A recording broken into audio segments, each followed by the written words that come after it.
जुनैरा नामी एक खातून थी, उसकी हड्डियों में गोदा नहीं था, इश्क रसूल था। और उसका जालिम आका उसको मारता है। जब मार मार के थक जाता है, उधर से उमर आ रहे हैं। इस्लाम लाने के पहले की कहानी है। उसने कहा, उमर तुम जवान आदमी हो तो ये छोड़ती नहीं है अपने नबी का नाम, जरा तुम आओ।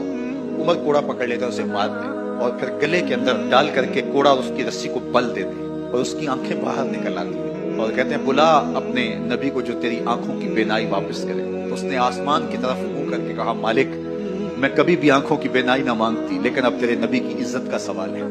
आंखों की बेनाई वापस हो जाती है। जुनैरा को बड़ा मारा। आज उमर गलियों में आंखों में आंसू हैं और कहता है, आओ भाई मैं हुजूर का गुलाम बन गया हूं, तुम्हें बताने आया हूं। जुनैरा ने मोड़ काटा तो आगे उमर की आवाज दे रहे थे। जुनैरा एक कोने पे खड़े होकर रो के कहती, उमर तुम तो बड़े उस दिन जोशो गजब में थे और तुम मारते हुए थकते नहीं थे। उमर ने कहा, जुनैरा उस दिन मैंने देखा नहीं था, अब मैं मोहम्मद अरबी को देख आया हूं।